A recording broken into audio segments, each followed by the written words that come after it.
The Witcher series had everything going for it. But 3 seasons later, things are falling apart. Today isn't your day, is it? Let's break down how The Witcher lost the magic, and why so many fans have walked away from what could have been Netflix's crown jewel. Reason number 1, Season 1's unique format. In a way, the first season mirrored the narrative of the books, the first 2 being collections of stories told from Geralt's perspective. However, the show went even further by jumping around timelines and introducing characters that should only have appeared much later. This is how we ended up with multiple storylines unfolding simultaneously, even though these events actually happened decades apart. Yet, the adaptation failed to satisfy a large segment of the fanbase. Reason number 2, dumbing down for a broader audience. Season 1 really built hope for a rich, long-running adult fantasy universe. Trailers and interviews continued to push the idea that later seasons were more epic or closer to the books. But what followed didn't live up to that vision. Many plotlines were often compressed or changed entirely, reducing emotional payoff. The show has been accused of taking a simplistic approach to complex themes like racism and prejudice, stripping them of nuance. The show's creators tried to explain their decisions. Producer Tomek Baginski shared that a series is made for a huge mass of viewers, with different experiences, from different parts of the world, and a large part of them are Americans. That's why simplifying plot points like expansive geopolitics was necessary. He also added, when it comes to shows, for the younger public, the logic of the plot is less significant. Those people grew up on TikTok and YouTube, they jump from video to video. However, fans who read the books were actually hurt by those sudden alterations, and not too pleased by the producer's lame excuses. Reason number 3, key characters changes. Let's start with Geralt of Rivia. In the books, the Witcher is more than just a sword-swinging mutant. He's a thinker and kind of a philosopher. He talks a lot more than we see on the show, and we get to know his dry wit, moral dilemmas, and internal struggles. But the Netflix Geralt is a silent, brooding, walking wall of grunts.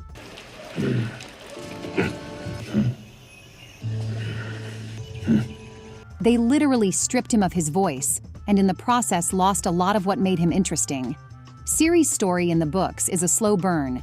We see her grow from a scared child into a powerful young woman through pain, training, and hard choices. But Netflix aged her up, gave her powers early, and fast-tracked her destiny.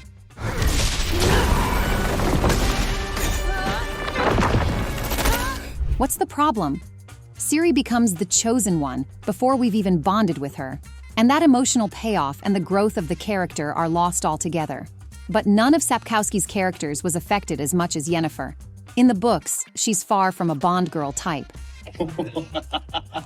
Ooh. Oh, no. Oh, no. Thank you so much. It's been very nice. She's Geralt's true equal, often more experienced and cooler than the Witcher himself. She is portrayed as the most confident and experienced person in any room, always having a plan. However, the on-screen adaptation fails to convey this commanding presence in a single scene. And it's not about the actress's looks, but rather the overall costume, presentation, and cinematography. Reason number 4, needless plot complications. The Witcher lore is amazingly rich. It has politics, magic, monsters, and deeply emotional character arcs. But instead of leaning into that and adapting it clearly, the TV version keeps adding extra subplots and unnecessary drama.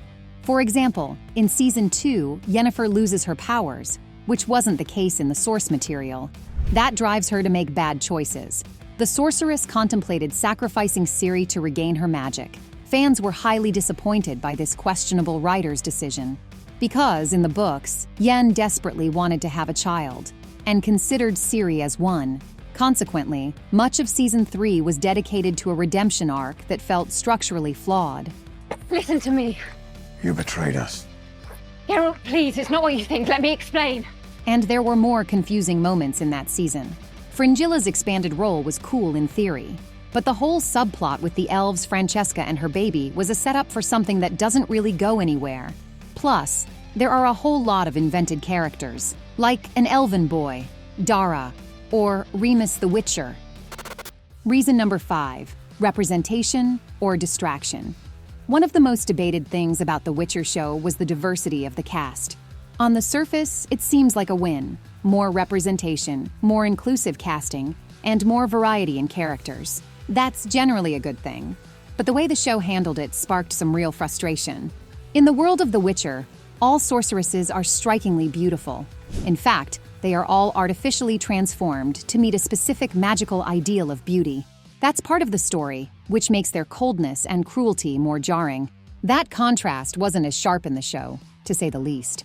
Another reason for disappointment was that many of the mages didn't look like their book and game's variants. For example, Triss Merigold was supposed to have vibrant red hair, a youthful face with freckles, and blue eyes.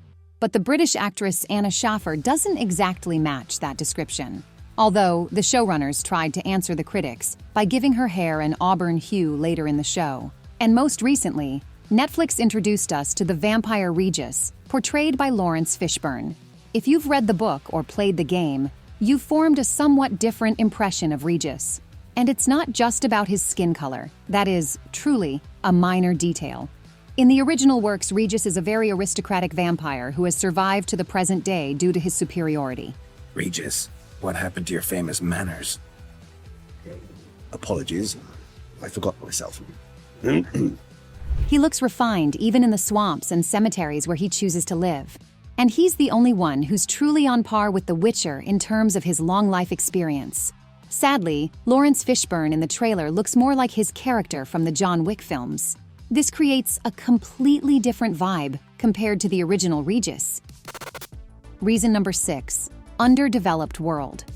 Andrzej Sapkowski's original Witcher books are rooted in Slavic folklore. It's a gritty, grimy, morally gray world. A place where politics, myth, and old superstitions collide. The kingdoms feel distinct. The people speak in a way that reflects their culture and class. The landscapes are moody and heavy. You get the sense this world is ancient, layered, and lived in. But in the Netflix series, it's like that texture got stripped away. We've got some castles, forests, a mage tower, a battlefield here and there, but there's not much identity to any of it. People love to say, well, it's a TV show, not a book. They don't have time to show everything. But look at shows like Game of Thrones, or The Last Kingdom, or House of the Dragon.